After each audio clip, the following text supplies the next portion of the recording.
Hi friends, welcome. ഇന്നൊരു breakfast റെസിപ്പിയാണ് തയ്യാറാക്കുന്നത്. ഡിഫറെൻ്റ് ആയിട്ട് ഉണ്ടാക്കാൻ പറ്റുന്നൊരു റെസിപ്പിയാണ്. നമുക്ക് ആദ്യം 1 കപ്പ് പുഴുങ്ങലരി വേണം. റേഷൻ അരിയും നമുക്ക് ഈ ഒരു റെസിപ്പിക്ക് വേണ്ടിയിട്ട് ഉപയോഗിക്കാവുന്നതാണ്. ഇനി ഇത് കുതിരാൻ വേണ്ടിയിട്ട് വെക്കണം. അപ്പോൾ നന്നായിട്ടൊന്ന് കഴുകിയെടുക്കാം. പിന്നെ ഇതിൻ്റെ കൂടെ തന്നെ കുതിർക്കാൻ വേണ്ടിയിട്ട് നമുക്ക് ഉഴുന്ന് വേണം. 3/4 കപ്പോളം ഉഴുന്ന് വേണം. ഇതിപ്പോൾ തൊലിയോട് കൂടിയിട്ടുള്ള ഉഴുന്നാണ് എടുത്തിരിക്കുന്നത്. ഇത് തന്നെ വേണമെന്നില്ല, നമ്മൾ സാധാരണ വീട്ടിൽ ഉപയോഗിക്കുന്ന തൊലിയില്ലാത്ത ഉഴുന്നനെ എടുക്കാവുന്നതാണ്. അപ്പോൾ ആദ്യം അരി നന്നായിട്ട് കഴുകിയതിന് ശേഷം നമ്മൾ കുതിരാൻ വേണ്ടിയിട്ട് വെച്ചിട്ടുണ്ട്. ഇതൊരു 5 മണിക്കൂർ കുതിരാൻ വേണ്ടിയിട്ട് വെക്കാം. അല്ലെങ്കിൽ നമ്മൾ രാവിലെയാണ് ഉണ്ടാക്കുന്നതെങ്കിൽ രാത്രി കുതിർക്കാൻ വെച്ചാലും മതി. ഇതേപോലെ തന്നെ ഉഴുന്നും നന്നായിട്ടൊന്ന് കഴുകിയതിന് ശേഷം നമുക്ക് കുതിരാൻ വേണ്ടിയിട്ട് വെക്കണം. ഇതും അതേപോലെ തന്നെ രാത്രി വേണമെങ്കിൽ വെക്കാം, അല്ലെങ്കിൽ ഒരു 5 മണിക്കൂർ കുതിർക്കാൻ വേണ്ടി വെച്ചാലും മതി. അപ്പോൾ ഞാനിത് രാവിലെ ഉണ്ടാക്കുന്ന കാരണം രാത്രി തന്നെ രണ്ടും കുതിർക്കാൻ വേണ്ടി വെച്ചിരുന്നു. അപ്പോൾ നമ്മുടെ അരിയും ഉഴുന്നും നന്നായിട്ട് തന്നെ കുതിർന്ന് വന്നിട്ടുണ്ട്. ഇനി നമുക്ക് ഇതൊന്ന് അരച്ചെടുക്കാം. കഴുകി കഴിഞ്ഞപ്പോൾ അതിൻ്റെ തൊലിയൊക്കെ മാറി കിട്ടും. ഇനി ഇതിലേക്ക് ആവശ്യത്തിന് വെള്ളം ഒഴിച്ചിട്ട് നമുക്കൊന്ന് അരച്ചെടുക്കാം. ഒരുപാടങ്ങ് ഫൈൻ ആക്കേണ്ട ആവശ്യമില്ല, കുറച്ചൊരു തരിതരിപ്പുണ്ടെങ്കിലും കുഴപ്പമൊന്നുമില്ല. പിന്നെ നമ്മൾ വെള്ളം ഒഴിക്കുന്ന സമയത്ത് ഒരുപാട് വെള്ളം ഒഴിക്കാതെ നോക്കണം, കുറച്ചൊരു കട്ടിയിൽ തന്നെ അരച്ചെടുക്കാം. ഇനി നമുക്ക് അരിയും കൂടി അരച്ചെടുക്കാം. അരി നല്ല നൈസായിട്ട് അരച്ചെടുക്കാം. അപ്പോൾ ഇതുപോലെ നല്ല ഫൈനായിട്ട് അരി അരച്ചെടുക്കണം. പിന്നെ നമ്മൾ നേരത്തെ ഉഴുന്ന് അരച്ച് വെച്ചിരിക്കുന്ന ബൗളിലോട്ട് അരി അരച്ചതും കൂടി ചേർക്കാം. ഇനി ഈ മാവിലേക്ക് മിക്സ് ചെയ്യാൻ വേണ്ടിയിട്ട് 1/4 കപ്പ് തേങ്ങ എടുത്തിട്ടുണ്ട്. ഇതിൻ്റെ കൂടെ തന്നെ 8 ചെറിയുള്ളി എടുക്കാം. ചെറിയുള്ളി ഇല്ലെങ്കിൽ നമുക്ക് സവാളയുടെ ഒരു പകുതി ഭാഗം എടുത്താലും മതി. പിന്നെ ഒരല്പം കറിവേപ്പില ചേർക്കാം. പിന്നെ 1/2 ടീസ്പൂൺ ചെറിയ ജീരകം കൂടി ചേർത്തിട്ട് ഇതെല്ലാം കൂടി ഒന്ന് ക്രഷ് ചെയ്തെടുത്താൽ മതി. ഇതുപോലെ ക്രഷ് ചെയ്ത് മാവിൽ നമ്മൾ ചേർക്കുമ്പോൾ നല്ല ടേസ്റ്റ് ആയിരിക്കും. അപ്പോൾ നമ്മൾ റെഡിയാക്കി വെച്ചിരിക്കുന്ന മാവിലേക്ക് ഇതും കൂടി ചേർക്കാം. ഇനി മാവിലേക്ക് ആവശ്യത്തിന് ഉപ്പും കൂടി ചേർക്കാം. അതിനുശേഷം ഇതെല്ലാം കൂടി നന്നായിട്ടൊന്ന് മിക്സ് ചെയ്തെടുക്കാം. ഒരുപാട് കട്ടിയായിട്ട് തോന്നിയാൽ കുറച്ച് വെള്ളം ഒഴിക്കുക, ഒരുപാട് വെള്ളം ഒഴിക്കരുത്. ഒരു ഇഡ്ഡലി മാവിൻ്റെയൊക്കെ ഒരു പരുവത്തിൽ വേണം നമ്മൾ ആക്കിയെടുക്കാനായിട്ട്. ഈ ഒരു കൺസിസ്റ്റൻസിയിലാക്കിയെടുക്കുക, ഒരുപാടങ്ങ് ലൂസ് ആവരുത്. ഇനി ഈ മാവ് നമ്മളൊരു അരമണിക്കൂർ നേരത്തേക്ക് അടച്ചു വെക്കണം. അടച്ചു വെച്ച് റെസ്റ്റ് ചെയ്യാൻ വേണ്ടിയിട്ട് വെക്കാം. അപ്പോൾ കുറച്ചൊന്ന് സോഫ്റ്റായി കിട്ടും. കാരണം നമ്മളിതിലേക്ക് വേറെ ബേക്കിംഗ് സോഡ അങ്ങനത്തെ കാര്യങ്ങളൊന്നും ചേർക്കുന്നില്ല. അപ്പോൾ അരമണിക്കൂർ വെച്ചാൽ തന്നെ നന്നായിട്ട് ഒരു സോഫ്റ്റ്നെസ് കിട്ടും.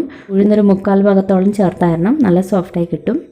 ഇതിപ്പോൾ ഒരു അരമണിക്കൂർ ആയിട്ടുണ്ട്. നമ്മുടെ മാവ് റെഡിയാണ്. ഇനി നമുക്ക് അപ്പം ഉണ്ടാക്കിയെടുക്കാം. അപ്പോൾ ഇത് ഒന്നെങ്കിൽ നമുക്ക് ഇതുപോലത്തെ അപ്പച്ചട്ടിയിൽ ഉണ്ടാക്കാം, അല്ലെങ്കിൽ പിന്നെ സാധാരണ ദോശക്കല്ലിലും നമുക്ക് ഉണ്ടാക്കാവുന്നതാണ്. ഞാനിപ്പോൾ അപ്പച്ചട്ടിയിലാണ് ഉണ്ടാക്കുന്നത്. അപ്പോൾ 1 സ്പൂൺ വെളിച്ചെണ്ണ ഒഴിച്ചതിന് ശേഷം ഇതിലേക്ക് ഒരു 1.5 സ്പൂൺ മാവ് ഒഴിച്ചു കൊടുക്കാം.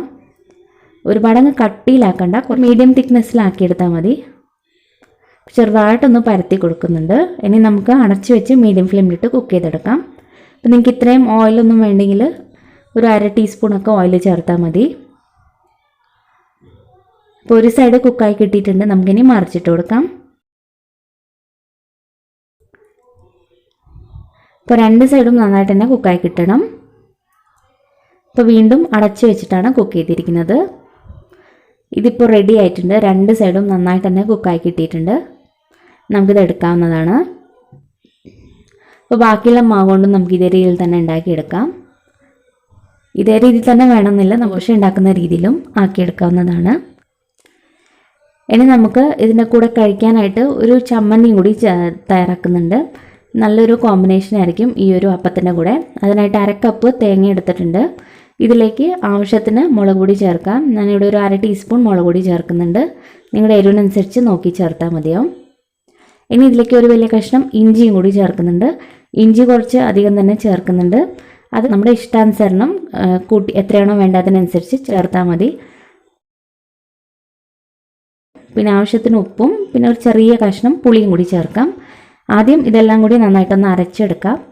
അപ്പോൾ ഇതുപോലെ ഒന്ന് അരച്ചെടുത്തതിന് ശേഷം നമ്മളിതിലേക്ക് ഒരു സവാളയുടെ പകുതി ഭാഗം ഇതുപോലെ കട്ട് ചെയ്ത് ചേർക്കുന്നുണ്ട്. പിന്നെ കുറച്ച് കറിവേപ്പിലയും കൂടി ചേർക്കാം. അപ്പോൾ ഇത് രണ്ടും ഏറ്റവും അവസാനം ചേർത്താൽ മതിയാവും. ഇതിന് ശേഷം നമ്മൾ ഒരുപാടിട്ട് അരയ്ക്കുന്നില്ല, ജസ്റ്റ് ഒന്ന് പൾസ് ചെയ്തെടുക്കുന്നേ ഉള്ളൂ. അപ്പോൾ ഈ സവാളയൊക്കെ ചെറുതായിട്ട് അവിടെ ഇവിടെയായിട്ട് കിട്ടും.